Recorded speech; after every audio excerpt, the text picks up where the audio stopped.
welcome to the Mike and Mark podcast. And we're obviously coming a little differently given our current set of circumstances. We are socially distancing, and what that's done is really given us the opportunity to bring in some additional voices to this particular episode. So I'm happy to introduce Berkman's Paul Anthony Cotter III to this particular show.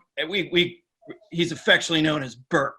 So, Burke, say hi to all the fans of the Mike Mark podcast. Hey, Mike, Mark, it's a pleasure to be here with you guys. I appreciate the invitation.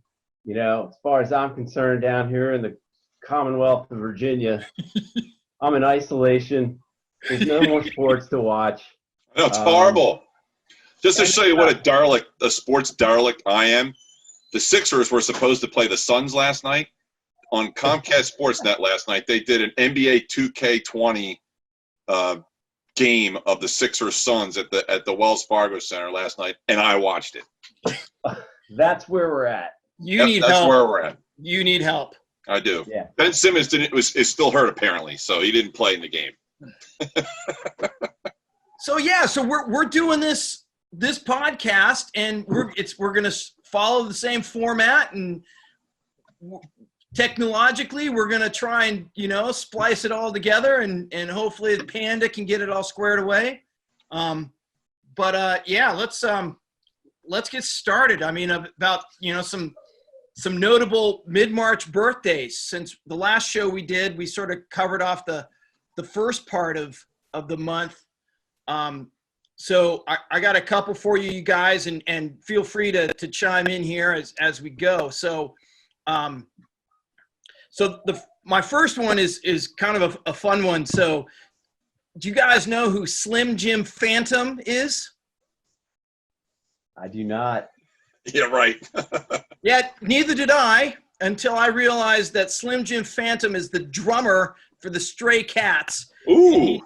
His birthday is the 21st of March, 1959. So wow, amazing. Someone put that on their deserted island last time, I think. I know, right? I can't remember who it was. Yes, I would love the Stray Cats. Yeah, Brian Setzer, he knows what he's doing. Yep. There's kind of a theme here. I didn't realize this when I pulled all these together. March 19th would have been Ricky Wilson's birthday, who was the guitarist for Mike? B-52s. That's right. So he would have been 67 this year. Passed way too early. Yeah. And unfortunately, you can see where this is going. We're going to bring this show up in a bit, but let's cover off in some of the, gone too soon camp. Paul Hester of Crowded House left us in March of 2005. And Rankin Roger from the English Beat and General Public. His anniversary of his passing is a year ago. So wow. Those are some gone but not forgottens, I suppose. And then this is kind of out of the genre, but one of my favorite artists of all time, Roger Hodgson turned 70 on March 21st. Burke, do you know what band he was the lead singer of for a while? Turned 70. I don't know who. I'll give you the best known album was Breakfast in America. Oh, you should get that. Probably 1980 is that album. Yep. It's not a new wave band. More of a rock band. What was the name of the band? Blank. They are more than awesome. Their best known song was The Logical Song. And the song Breakfast in America. Yeah. And Give a Little Bit. I know that song. I just can't think of the band. Who is it? Supertramp. Oh, I love them. Yeah. Yeah, so Roger Hodgson so they actually had two singers, but he was the principal singer and guitar player, turned 70 on the 21st. And then, Mike, it wouldn't be me if I didn't have a ska reference for you. Well, you haven't already? Well, Rankin Roger does count, but Terry Hall, who's the lead singer of the Specials, I'm not going to make you even guess, turned 61 on March 19th. And they just released a new album last year, which is quite good if you enjoy that genre of music. So, yeah. So I have one more really cool birthday. So on the 24th of March, Nina. Turned 60. Now, Burke, Nina had one hit in the United States. One. And she's German. Yes, the original song was written in German. There you go. There you go. Attaboy. Well done. And if you ever get a chance, there's an incredible parody of that song called 99 Dead Baboons. If you ever get a chance to listen to it. It's funny. It's very G-rated. Make a note of that. Very G-rated. All right. Writing that down. So do you have anything, Mike, for this? Anything of note that you'd like to share? Oh, I do. So I tried to go to the end of the month, and I will say it was very hard to find like any new wave stuff at the end of the month. I don't even know what the day today is anymore. I'm so confused. But anyway, on the 28th, which I think might have been. That's today, my friend. That's today. Okay, well, that's good. Cheryl James was born in 1969. Mark, do you know who she was? It is not a new wave band. Burke, you can chime in also. 1969. Cheryl James was not her stage name. You're gonna have to. You have to give me more, man. Push it real good, man. Okay, well that narrows it down. The two people.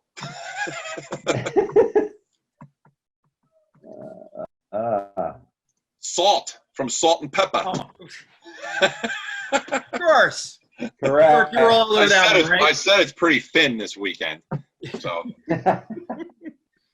Also, on the 28th. So tomorrow I have Walt Frazier, basketball player, one of my favorite basketball players. Eric Idle from Monty Python. Neither one new wave. And, you know, I'm a big Toto fan, so I have to mention Bobby Kimball's birthday is tomorrow also. He would be 72 tomorrow. 73. And then, I guess, Monday, Ray Styles' birthday, 1950, from Mark. I know Harry Styles. No. Try the Tubes. Oh, okay. Yeah. That's new wave. Also in 1976 on Monday, the Sex Pistols played their first show in London. So that's a little bit of music history. And also in 1978 on Monday, two members of the Clash were arrested in London for shooting pigeons from the roof of the rehearsal studio. Surprising nobody. Drink to that right and now. the Ramones performed for the first time that day. In 1974, that was. So at CBGB? So, I don't know. Okay. So is it safe to say that our new wave best of bands, these guys were all born like in the 50s, maybe late 40s if, you know, they're older? Yeah, I think not necessarily. Well, so I mean, like, you would think so. Come the I would think some of them were 60s. 30s. Yeah. Some in the early 60s, I would think, though. Yeah. What do you got, Burke? You got anything? I got no birthdays. So I got nothing on that front. I do have, you know, some bands that I really like, you know, that typically are British bands that are new wave. I'm sure you guys have a few yourselves. Yeah, and we are going to get to that. But first, we got to take a break. Can I have two things I want to say. I never got a chance to talk in the beginning, but I have a correction. I was corrected just this morning on one of our older podcasts, and I accidentally misspoke about the Go-Go's and who their drummer is. I think I had Karen Valentine as their drummer. It's actually Gina Schock is their drummer. I made that mistake on the podcast. I want to correct myself. For the Mr. record. Kevin Martorelli pointed that out to me, so thank you very much. And the other thing is I want to give a shout out to a friend of the podcast who's watching us, catching up on the podcast, just found out about him a couple of weeks ago. He's at home. He's got stage 4 lung cancer. The immortal Vic Thompson, he's a veteran of one of the football trips. So, Mr. Mann, this beer is for you, pal. Yeah. Cheers to that. Be well. We'll try and get you on one of these times if you would like. So, Yeah. more on that later. So, go ahead, Mark. You want to say? I was going to say, we want to hear your deserted desert island list. So that's what you need to send us, right? So we'll do that there. So we're going to take a break. We're going to get ourselves sorted. We're going to come back with our Beer of the Week segment. Yep. So we'll be right back. All right, so we're back. So for you, that was nothing. But for us, that was about 10 minutes. Yep. So this is arguably our favorite segment. Beer of the Week. Beer of the Week. Beer of the Week. So what do we got this week, Mikey? We have Founders Double Trouble. Double Trouble. That's Double Trouble. And Burke, where's yours? Right what are you here. drinking, Burke? I ought to delete him just for that. Good grief. Come on, man. Keep up. And you have to rehydrate, I guess, already, huh? My delivery comes tomorrow, so sorry. I gotta work with what I have. I can respect that. I can respect that. So Yeah. anyway, Go ahead. tell us about this beer, Mark. It's besides the fact that it is extremely tasty, even for me, not the most fond of IPAs that I am. Yeah, so I would have to say that as far as IPAs go, this is not one that you're going to say is on the resonant-y, New England style IPA. This is approaching porter status for me relative to the flavor, right? So it's an imperial IPA. It is, but there's a lot more malt in this one than you would normally get in, say, a traditional IPA style beer. Would you agree with that, Mikey?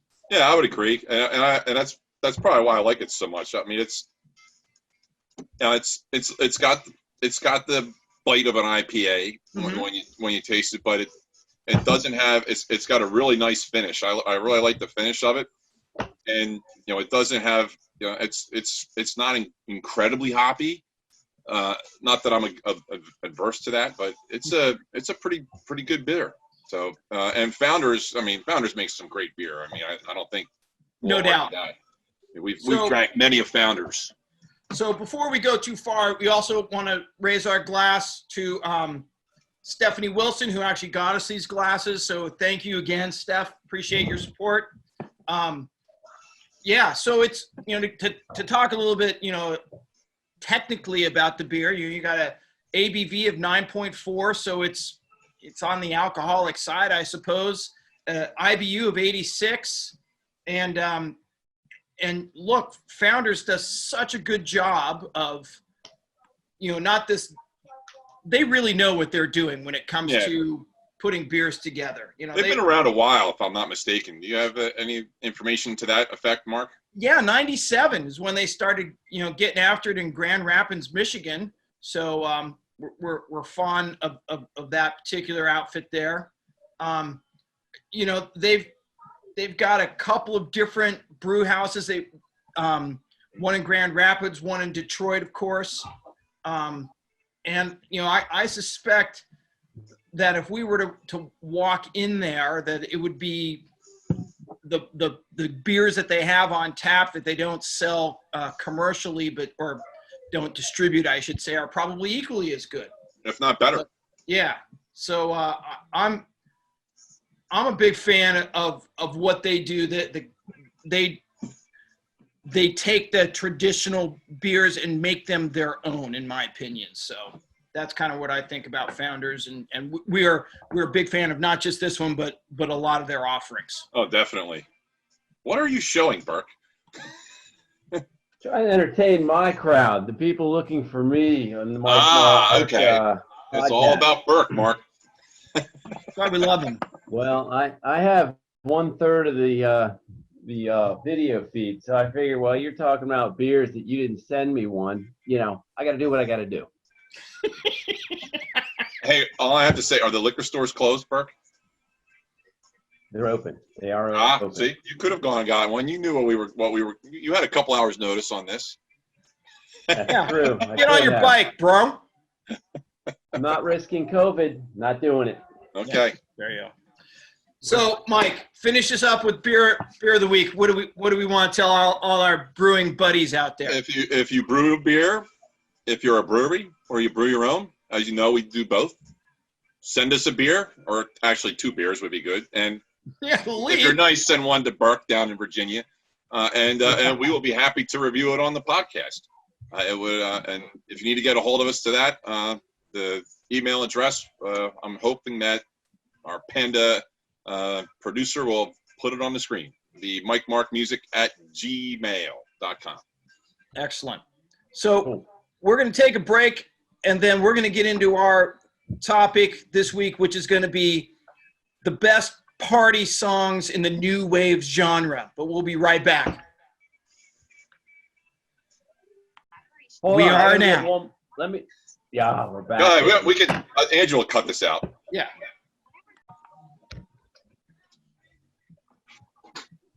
A little better. So, Burke, normally when I do this, I'm sitting across the bar from Mike. He's actually sitting behind the bar on this stool. And what you can't tell from the video is that I'm 6'2", and Mike is like 6'8". And so his knees are banging up against the back of the bar the entire time. After that, right when we stopped recording, that I have that trash can underneath the bar, and I'm kind of leaning a little bit this time because the computer's like on the corner of the bar, Mark. So I'm banging my knees against the trash can. So I'm like, I got to move this trash can. Yeah, Mike, you're actually in the spot that you guys normally shoot from, right? Right. Yeah, I can tell. I've seen that background. I was going to make it perfect, but I'm afraid to move anything because this computer is so sensitive. It would end up with another 10-minute delay. Right. I'm afraid this is just as good. Yeah. Hey, and I can have my tablet open, and you can't see it. I try and make it so you can't see it when it's during the regular podcast. So it's down on the shelf of the bar normally, or right now I have it on the bar where I normally have my keyboard. So. Yep. Totally. Well, it's time for us to talk about our segment, which is the best new wave party songs of the 80s. So, and we don't really have a format how we're going to go. We're just going to start rattling them off and see what we can, come up with. So what we were talking about before we got started was kind of, we kind of had 2 different segments, right? So a dance sort of group where songs are going to get you off your feet, and when you're in college or high school, and try and have a good time, and then maybe the smart people music where you're like, that's a great song because it's technically proficient or unique or whatever. So I thought we just the smart people and the cool people. Well, that's right. So, all right. Obviously, the Founders Double Trouble is factoring into this conversation. So I'm going to start. I'm going to tell you a quick story. So I can remember my freshman year at Loyola Marymount. I'm a green behind the ears freshman. They drop you in and like, hey, we're going to make sure you get well acquainted with the school. We're going to have a get laid dance. And I'm like, at a Jesuit school. Well, I'm like, okay, sure, whatever. And so you walk into the dance, right? And they put this Hawaiian lei around your neck, and they say, welcome to Loyola Marymount. And the first song I heard there was Just Can't Get Enough by Depeche Mode. And I'm like, this is great. Solid. The first overlap. I mean, how great is that song? So 1987, and that's, the lights are going and, all the tech synthesizer stuff going on. That was And that brilliant. song's already a few years old at that point. Yes, yeah. So it's probably from 84, 85, from memory. All right, so that's my first one. Mikey, your turn. Go. So, me being another good Catholic boy, I went to Catholic University of America, as many of you know, where at the time the drinking age was 18. So we were indoctrinated right away into going to the campus rat skeller, and yes, Depeche Mode was always playing. There was also the big songs that everybody got fired up about when they came on at the rat were "Let's Go to Bed" by The Cure and "Added Up" by the Violent Femmes. They were the two. Oh, yes. They were the two songs that were like, oh, this is like, everybody went crazy, got on the dance floor. And I guess maybe the third was "Dead or Alive," "Brand New Lover" might have been a third song. Oh, there's an overlap. That ever. Well, I can't believe you didn't have either of the first two. Well, you know what? That is a failure on my part that, the Violent Femmes were not more of a focus, because have you ever seen them? No. So they have one of the most unique setups. The lead singer is the drummer, but he just sits out in front, right? And just with a snare and a little hi-hat and does his thing. And so the bass player doesn't sing. He's on the, on doing his thing. The guitarist does his thing. They're remarkable. So I take one, because you left me, and two, right? That's a great song. It's a great song. Anyway, yeah, the Violent Femmes are underappreciated. And I think, and we had talked a little about on the break, like REM, I think was another one that we would always hear at the Rat, either "End of the World" or "Stand" or something along those lines. They were the big songs in my, just like "Heaven" when The Cure was also another one I remember. So there's an overlap. Just like "Heaven," no doubt. And I know there's another overlap, and I'm gonna wait for you to say it because it's one of your bands. So okay, well, so I'm gonna go probably more into your space. I think the Cars. Iron Maiden? I guess you just did. You say Iron Maiden? I did. No. The Cars. I guess you just what I needed. That's like the guitar riff at the beginning and all that. I mean, if you just cannot not like that song. No, I agree. I've played it on almost every band I've ever been in, and it never gets old. It's a band I can keep playing. A band I can always play. I always love playing in a band when we're doing the Cars. I would love to do a Cars tribute band. Would be fun. Oh my God, that'd be from a keyboard point of view, you'd be in heaven, because he does such great work. Yeah, he does. All right, Burke, what do you got, man? You're down there at WVU in Morgantown. You walk into a bar. They're burning couches on the street. What are you listening to?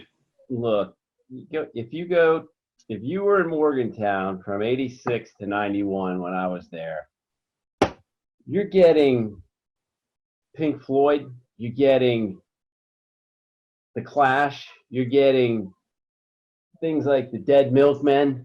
Oh, Dead Milkman. That's an excellent one. Yep.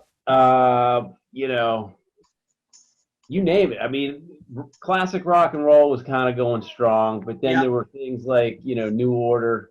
New Order. Yeah, there's an overlap. Yep. Definitely. Yep.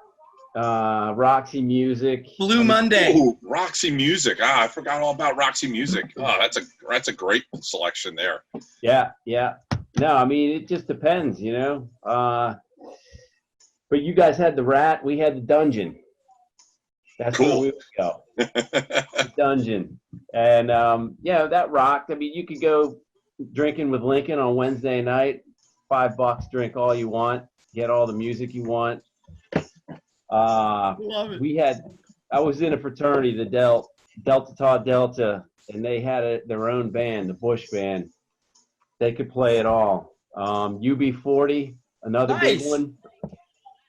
That's what we're talking about. I mean, off the top of my head.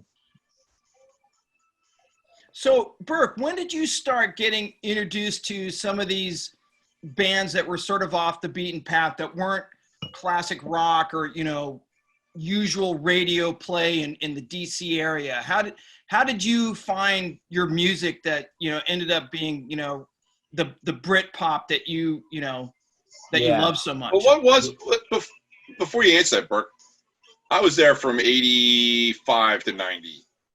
What was the new wave station? Like, not that I was a big new wave guy at the time, but I don't remember what's even like in the early 90s, what station was playing new wave? In college or no, I'm talking about in DC, like when you guys first got to DC, which was right after I left.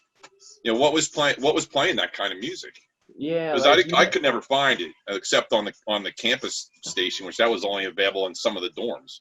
Yeah, to your point, I mean, it was on the campus stations. That's kind of where you would uncover that type of stuff because, your typical radio station in DC, which would be something like DC 101, is playing your classic rock stuff. So you had to go find that on your own. And in fact, I don't know about you guys, but when you get to college, that's where you can find that type of stuff. So our college radio station was U92, and they played all this stuff. They played like they played like the Charlotte UK. They played, the Clash and some of the things that we're talking about. I mean, otherwise you didn't get it. You didn't get it on main, like your typical FM radio, like DC 101 or 107.6 or whatever it was here in DC. Yeah, I think we were lucky in Los Angeles. You had KROQ. And then in San Diego, you had 91X, and all their playlists were like these songs that we're talking about. And KROQ even was? KROQ, yeah. Mm-hmm. Wow. Yep, it was all alternative, and so you had, the REMs and the XTCs and that sort of thing, and then they would do all the dance stuff with Dead or Alive or the Pet Shop Boys or New Order and Depeche Mode and all those sort of, they owned it, right? So, that's where we were lucky. We were getting that on commercial free-to-air radio. Let's not sleep on the English beat. How about that? David, believe me, I'm sure if it hasn't come up yet, Mark will bring up either the English beat or General Public. It will bring it up every time. General Public, yes. Tenderness, that's actually on my list. That was a rat song. Psychedelic Furs, General Public. I mean, what else, Mark? So Thompson Twins. One of the bands we haven't mentioned yet is, or the songs rather, is Rock Lobster by the B-52s. Yeah. And Love Shack too later on. Every high school dance, you had that, and if you hear it today, it still makes you feel good. So I love that. So another sort of is Two Tribes by Frankly Goes to Hollywood. Again. Oh, that's a great song. Yeah. Right. And if I'm not mistaken, that's a long song too, isn't it? It is. So like a remix. Yeah, it was really unique in that regard that it didn't get a radio edit. It was close to 6 minutes long. Yeah. Not that we're going to compare it to Bohemian Rhapsody, but it was for the time it came out, it was really unique in that, it extended. Let me stretch this out a little bit real quick. We're going to go to something that you may or may not like, and they're called the Pogues. And there's a guy that heads that band, Shane MacGowan. And if you haven't read his book, A Drink with Shane MacGowan, you've done a disservice to yourself. Get that book. That guy lived an incredible life. I don't know how he's alive. And the music's actually pretty good. Himself. Am I wrong? The Pogues, yeah, I remember the Pogues. Oh, no doubt. That guy is legendary, and he kind of came Dirty Old Town, great song. Dirty Old Town. He came up in the new wave era, right? I mean, he was touring with Elvis Costello and actually like punking Elvis Costello on the road all day long. So there's my. Elvis Costello is certainly another band you could put in that. That probably more on what you were talking about, Mark, where they were the smart people listen to that. So on my list, Radio is right there, right? When they did Saturday Night Live and they started with I Can't Stand Up for Falling Down, like, yeah, we're not doing this, and they went right into Radio, and then you got banned by the Lorne Michaels. He's like, that's it, you're done. But yeah, no, I love that song. You know, we just listened to a lot of Squeeze at the Rat too. I mean, they were a mainstay. Holy Muscles. Yeah, exactly. That was the exact song I was thinking of. So yeah, good call. Yeah, absolutely. How about the Police, guys? I mean, how do you not think that Zenyatta and Donna is not one of the best albums of all time, in my opinion? Right. So it's quintessentially the Police. There's all kinds of fun songs, but there's some really artistic songs on that as well. Agree, 100%. They need to be talked about more. Oh, maybe we have to do a show with the Police. Yeah. All right, so I got a few others for you here on the playlist of party songs. Love on Your Side, Thompson Twins. Yeah. Like it. Reap the Wild Wind by Ultravox. Do you remember them? Ooh, I remember Ultravox. I don't remember that song though. Yeah, so you need to look that one up. That really funky beat, kind of a blue-eyed soul sound. Getting more onto the dance side. Before it was the staple of Ferris Bueller's Day Off. Oh Yeah by Yellow was a dance classic in the LA dance club scene in the mid 80s. So I like it. I like that's it. a good one. How about Kaja Gugu? Too Shy. Yeah, that's a great song. I think that got a lot of airplay at the bar. Yep. Yeah, definitely did. Definitely right around did. that same space. We Love You by OMD. OMD, solid. Yeah. Burke, did you catch them last year? I didn't. No, where were they? They were touring with Berlin and who was the third band? And the B-52s. And the B-52s, yeah. It was like the B-52s, 40th or 50th anniversary tour or something like that? Berlin came to Morgantown in 1986. I missed that. Not happy. She remains a spicy tomato. I was just going to say, Terry Nunn doesn't look like she looks like she's aged a little, but she's still getting it done. Still is very pleasing to the eye. 100%. Speaking so of in the smart people department, Talking Heads, Once in a Lifetime is a great song. Oh. Right? Love Talking Heads. Definitely. Just always upbeat and you know, he's on the right side of crazy. So all good. Thoughts on Blondie? Deborah Harry is a incredible entertainer, but absolutely. The musicianship behind her is equally as impressive. Mike, yeah. go. Big Blondie fan. I really enjoy Blondie.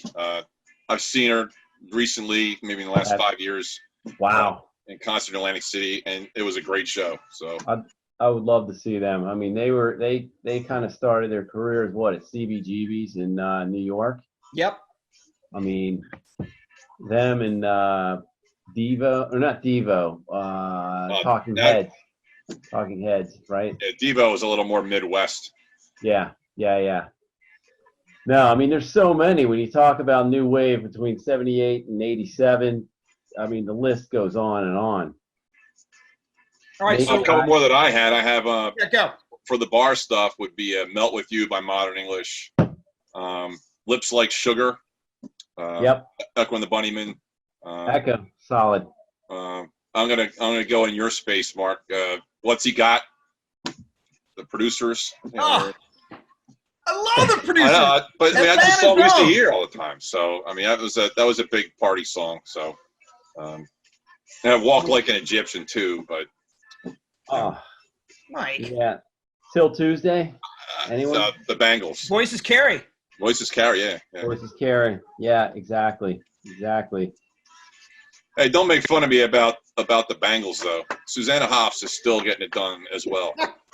I saw them like 2 years ago at the TLA, and it The only reason we went was to see Susanna Hoffs. Me and Tom, the older guy from the football trip. Excellent, what grade? excellent. Hey, what grade were you guys in 1982? I was freshman, sophomore. Okay, I was 8th grade. Yeah, I was 6th grade. Flock of Seagulls. So Yes. I have a Flock of Seagulls on my list. Space Age Love Song. Love it. Great song. Great. So Burke, you have to know that one of the, not an original founding member of a Flock of Seagulls, but someone that came in later, lives in Mount Laurel, and has He's a food Voorhees truck. now. He's in Voorhees now. Oh, sorry. So it's still close by. Yeah. Close by in South Jersey. We got to go out with him. Can we? It's can we get out with him? It's called the Rock and Roll Food Truck or something like that. Dude, you got to get that and record I know, it. right? Him and I are friends on Facebook, and him and I talked. That was like a month or so ago. Yeah. He Probably out of the blue just Facebook messaged me. So we're going to try and get him on. I asked him if he would come on. He said he would, but I think he wants to come on and play. And we have to do some logistics work to make that happen. So That would be huge. We show up when we get the okay to like reconvene. We just show up in your basement and rehearse a couple songs. Burke can come and play the bass. I'll play the bass. I mean, we had a band. What was that, Mark? Yeah, we're not going to say the name of that band. It's inappropriate for this. Come on, family Come on, shit. Burke. Come on, Burke. It's not coming out, but there are.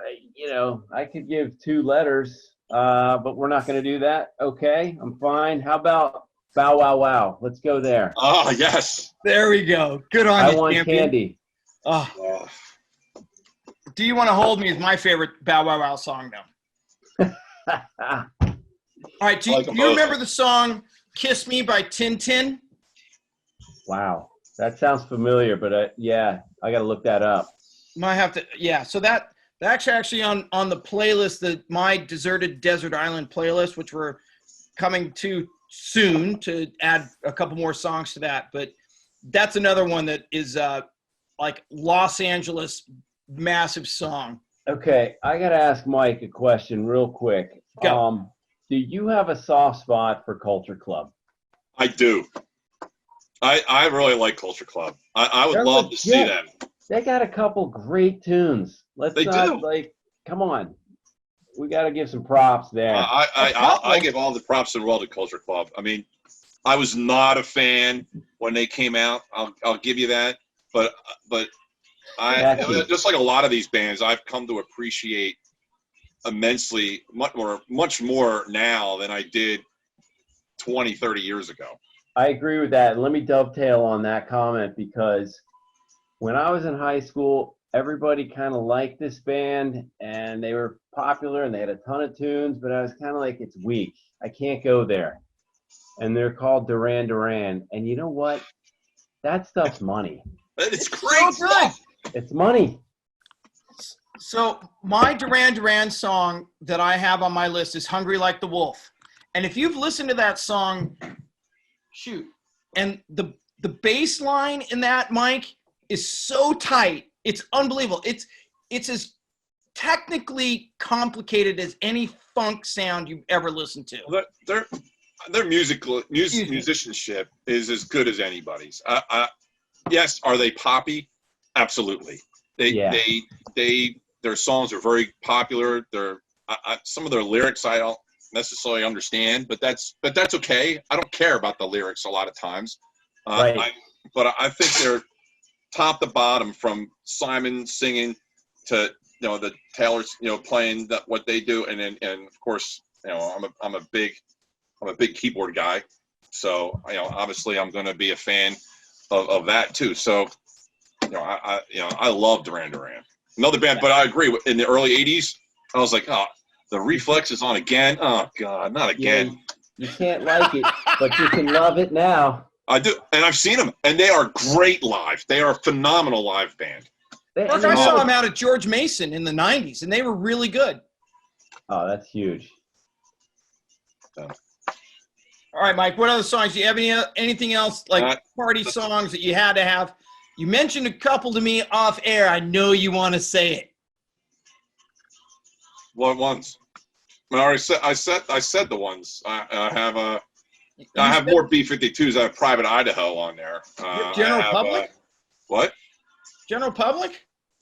I said that already. Tenderness. I said that. Do you want to say it again? Because I think we need to emphasize how great they are. I have Personal Jesus on there too. Another Depeche Mode. We song. like that.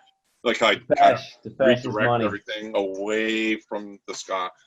Nah, General Public is good. And Tenderness is a great song, and I tease you about General Public, but when we saw the beat, you know, that which is, you know, part of that. Yeah. They were fun. They were a lot of fun. I love, you know, I'd go see them live, and you know that.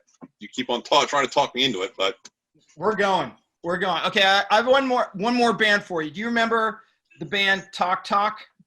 Yes. It's My Life. Hey, that's a great song. Yeah. Yeah. Hey, I'm trying to share my screen. Can you see that? Yeah. Something happened. This is great. The Fab Five, the second British invasion. Name the band. It's Duran Duran. Boom! Winner. It says it on the screen. Yeah. Even better. All right, hold on. Closing that out.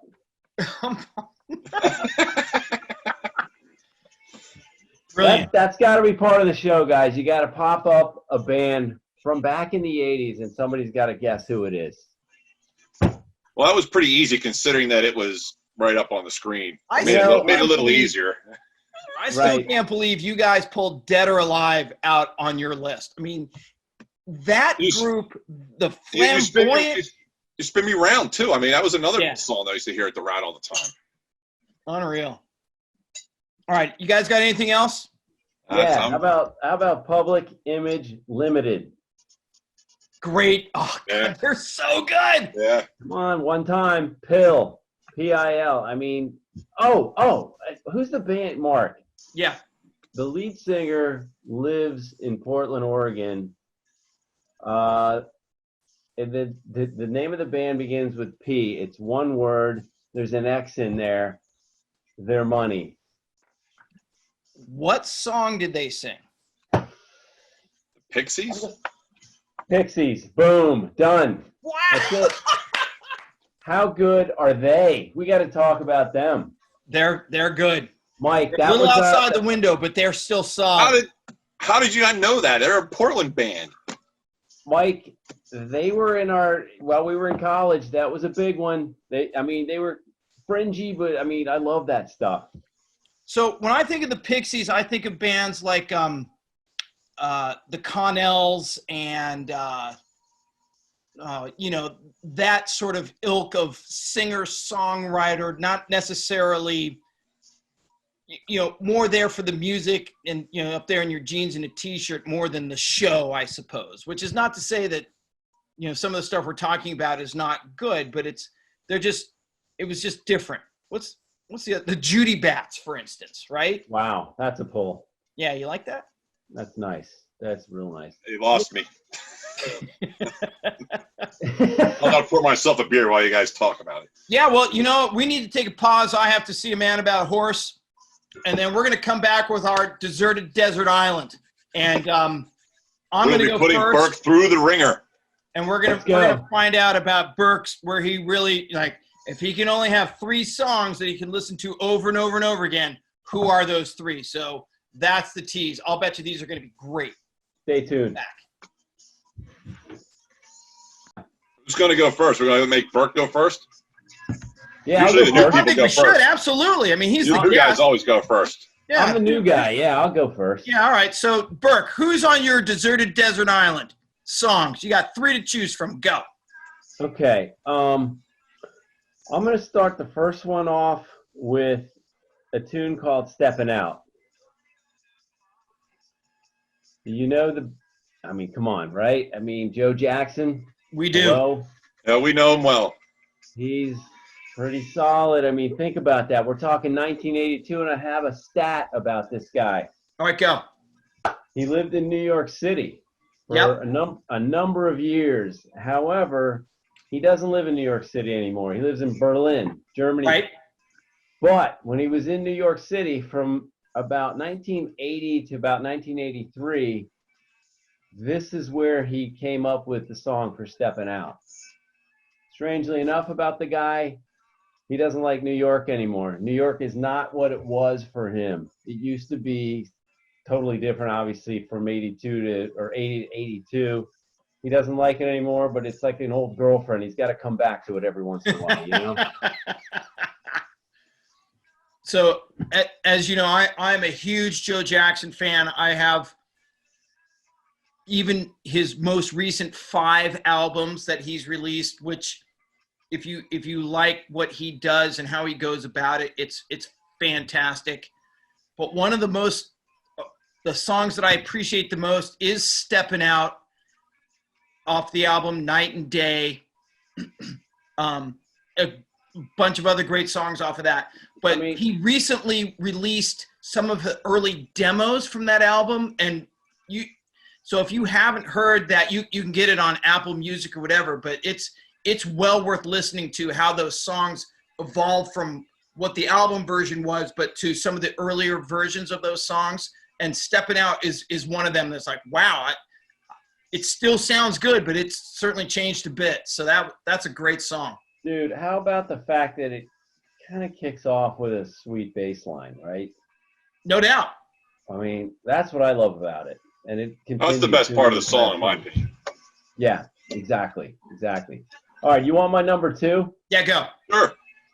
All right, I'm going to do something different here. I'm going to share my screen, and then you have to tell me who this band is, and I'll tell you the song. Coming up. Hold on. Drum roll. Drum roll. Screen is now sharing. Do you know this band, just looking at this picture? We do, because the guy in the middle is a guy named Nick Haywood. Okay. Of? Go ahead, Mikey. Tell him. No, you go ahead. All right. That's Haircut 100. Bingo. Boom. Haircut 100, Love Plus One. How can you not like that song? That's a great song. Who's with me? I mean, yeah, these guys look like goofballs, but again, you got to remember, this is 1982. Burke, almost every band in that era looked like goofballs, if you think about it. 100%, Mike, 100%. So, all right, I'm going to take... Wait, so we were talking about Culture Club off air, and Boy George was the biggest goofball of them all.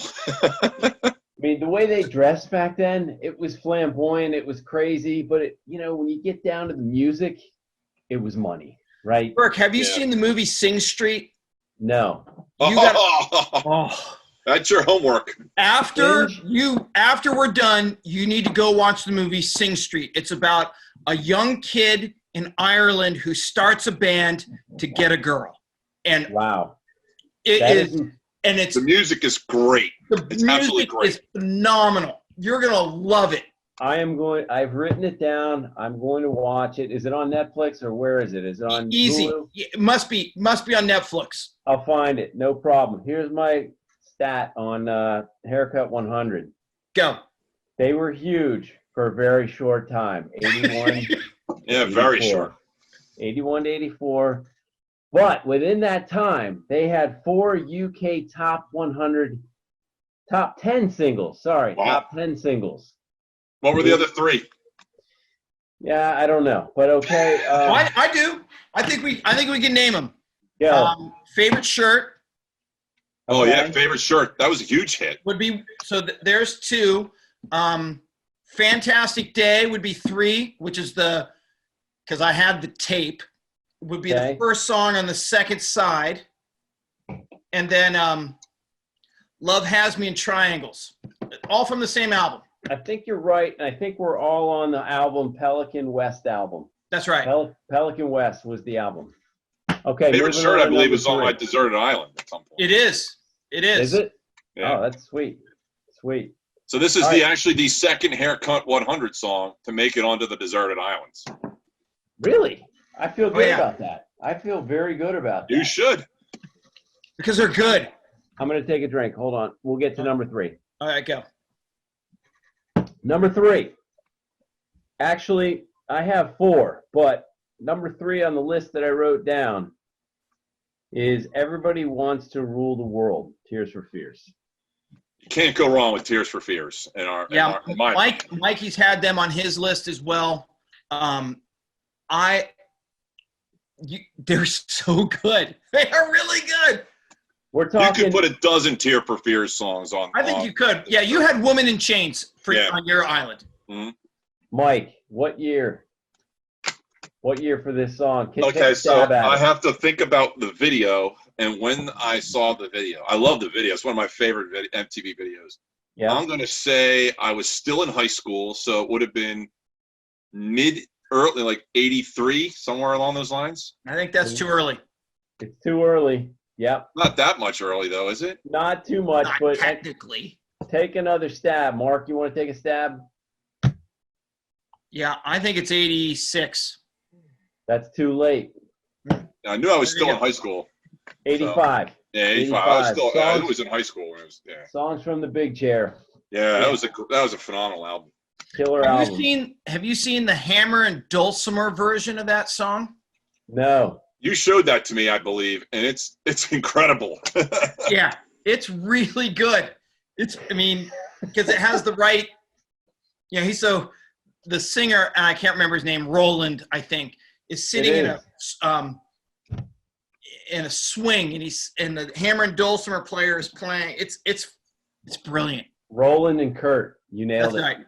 You're right. Absolutely. Still touring. Real quick, I had one more. I know I only should have three, but this one I think is gonna resonate with some of our folks out there, if not both of you. Number 4, The Dream Academy, Life in a Northern Town. I mean, get in your car, drive down Route 66. It's clutch. It's a great driving song. You hit the nail right on the head, Burke, by saying it's about the driving part. It is a phenomenal driving song. It really is. I mean, these guys are money.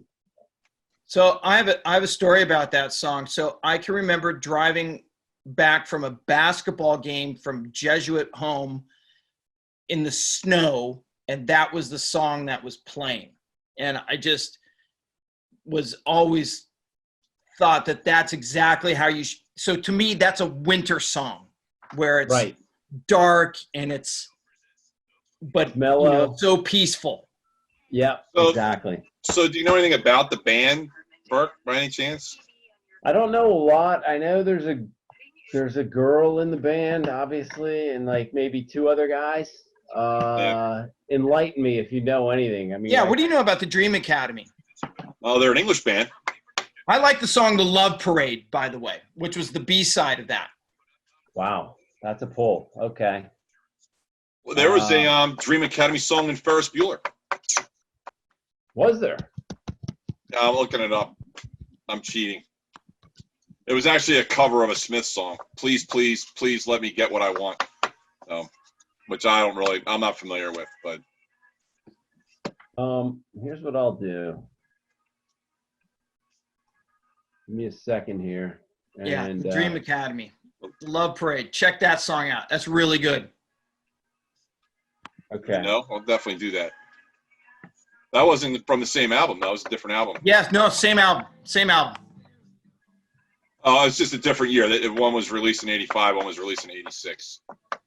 Yeah.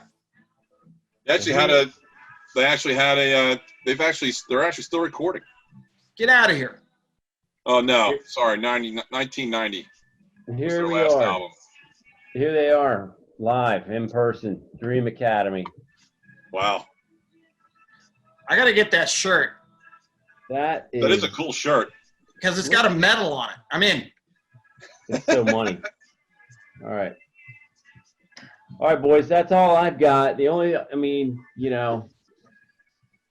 big. Are you sure you don't want to go with the Clash? I mean, come on. I do love the Clash. My number 1 would be them. London's Calling, Train in Vain. That whole album is insane and was a big part of my college career.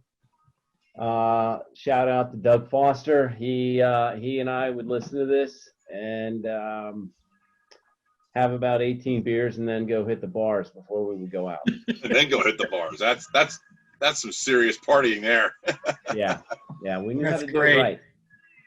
Excellent. So go ahead, Mark. You're next. All right. So I'm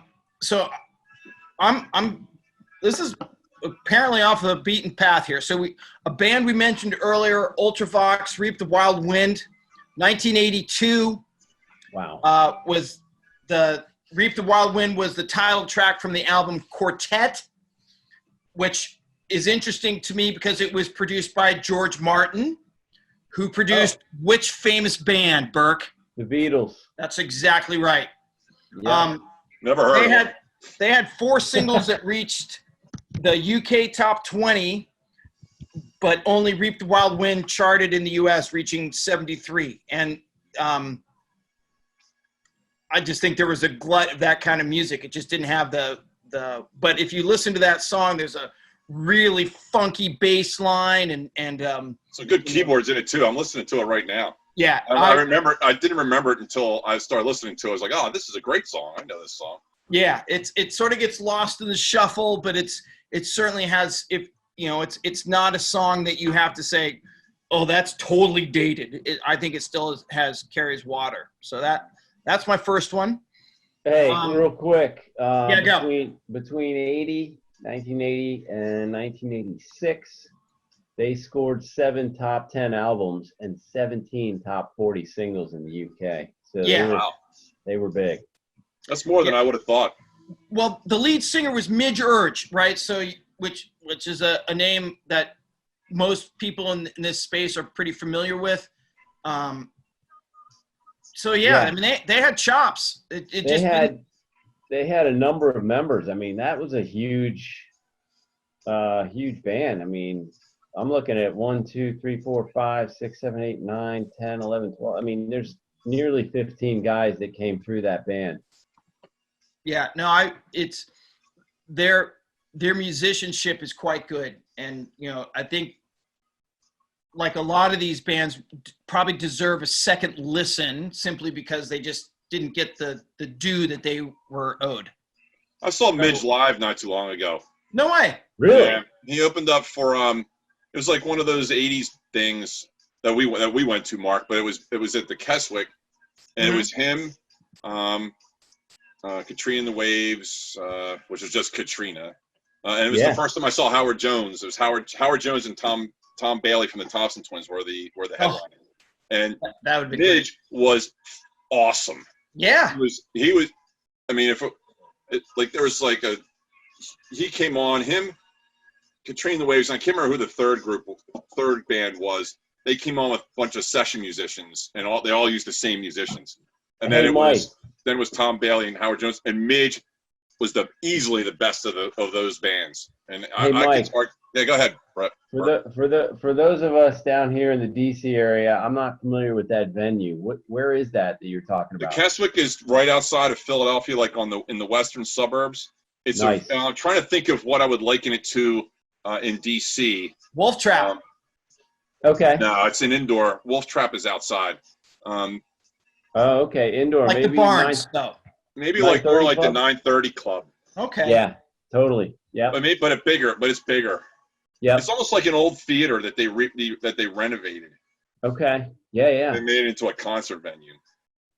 That's what you want. I mean, that way the sound's better, right? I mean, sometimes when you're in those outdoor venues, it's not as good quality-wise. Yeah.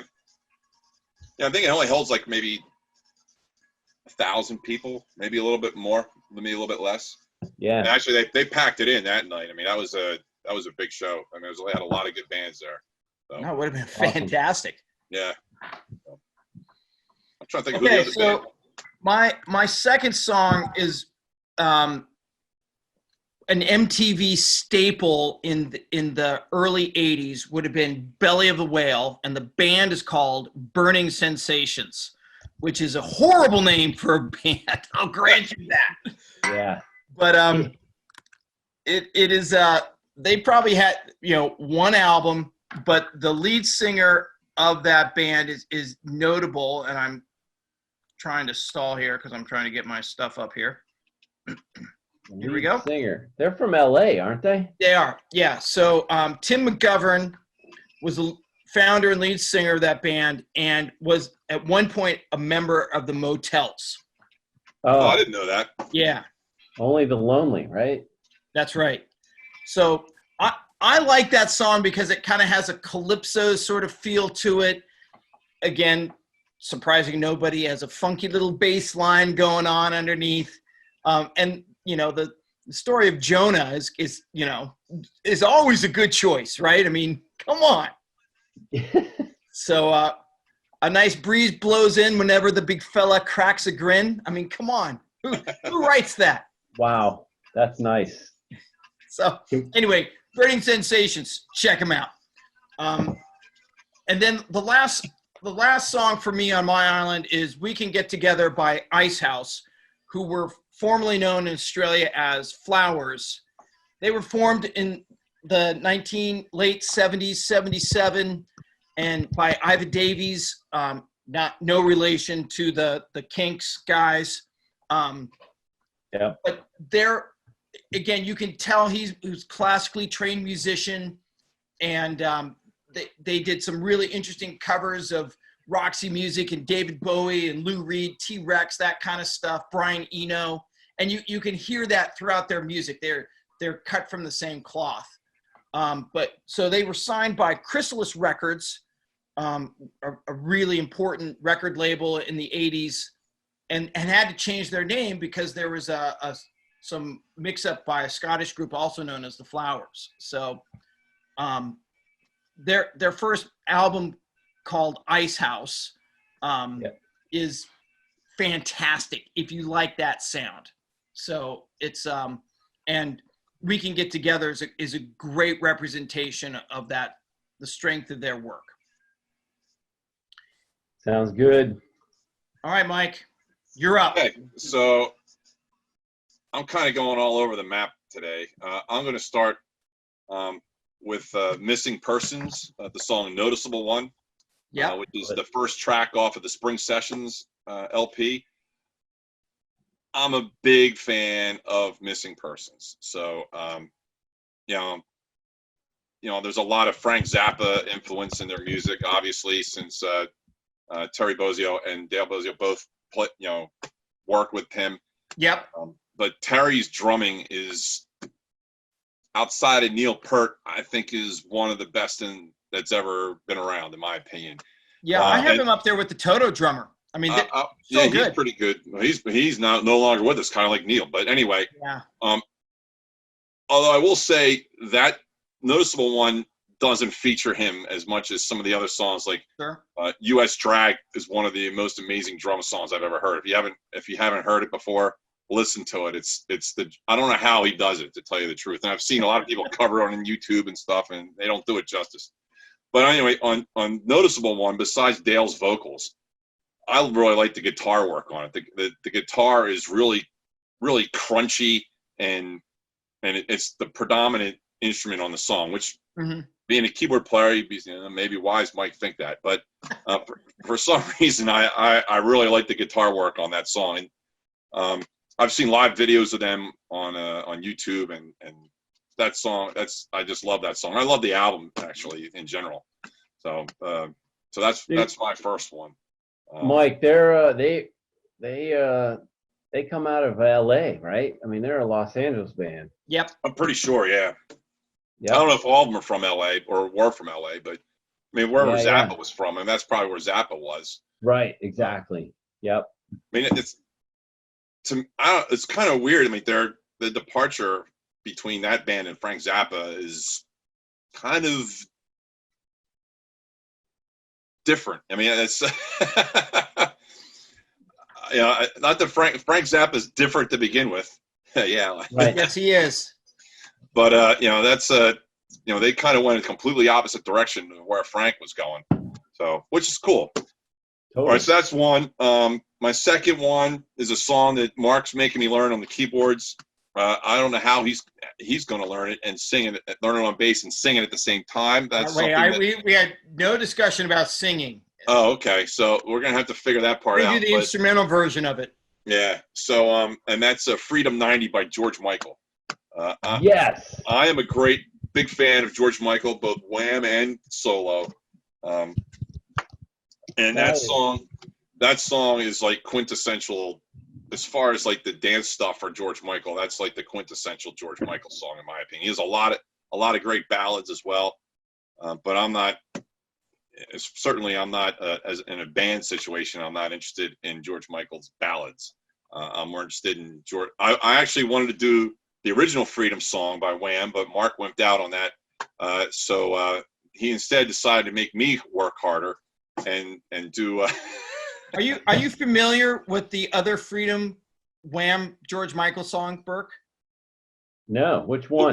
The Wham one. So hold on, what year are we talking? We're talking I don't want 80s? your freedom. I can't remember how it goes. Yeah. Yeah. Oh yeah. No, totally. Yeah, they're both great songs, but nobody wants. There we go. My man. You're doing Andrew's work for him, which is fine. That's great. So those shades are tight. So that song peaked at number 8. That song peaked at number 8 on the U.S. charts. And I don't know if the backing beat, Mark, I don't know if you know, is actually a sample from a James Brown song. That doesn't surprise me. Yeah, it's a song called Funky Drummer. And the video, I don't know how many people remember the video. Oh, everybody remembers the Everybody video. remembers the video. Do you know? Are you kidding me? You don't know the video, Burke? Oh, you got to watch the video. Dude, I know it. I totally know it. Okay. Yeah, how do you not? I mean, it's worth actually pulling up. Give me a minute. So he refused to. You can't show the video. You can't share the video because then we break copyright laws and stuff. But okay. So we've already looked into that. Believe me. He didn't want to. He refused to be in the video because he just didn't want to. But I didn't realize it. I had to look at it yesterday when I was doing my research. You had to. Show. I had to. I didn't you realize. Had to do the research. I didn't realize that Cindy Crawford and Naomi Campbell were in the video. Yes. I never knew that. Dude, yeah. Oh yeah. I'm always focused on the blonde with the short hair. I can't get past her in the video. And I'm like, oh, hey, look, that is Naomi Campbell. Oh my God. Wow. So yeah, well, you know. That's a solid pull. I love that. I mean, George Michael is super talented, right? I mean, he was a very conflicted guy back in the early days of Wham, but then he kind of figured his life out and came out and like he figured it out all right. crushed it. Like, I mean, the guy's music is so good. I mean, come on. You can't deny it. Oh, I'm a huge George. One of my regrets is I never got to see him live, and I wish I could have. I mean, yeah, I've seen I guess there was like a Showtime special or something like that with him, and that was pretty cool. I did get to watch a lot of that, but it's just not the same as being there. So. No doubt. So that's my number 2. My third one is actually one that 5 minutes before we got together to start doing our pre-show stuff, Andrew, our engineer / producer, I had this song on Pandora, and he's like, "Oh, I really like this song," and I was like, "Oh, you want me to put it on the deserted island? I really like it too." And he's like, "Oh yeah, sure, go ahead." So it's "Send Me an Angel" by Real Life, which was 1983, I believe. Yep. Wow. Mark, where is this band from? Trinidad. Trinidad, you know. Aren't they UK based? No, they're Australian. Oh. You know that. I did. I just wanted you to say it.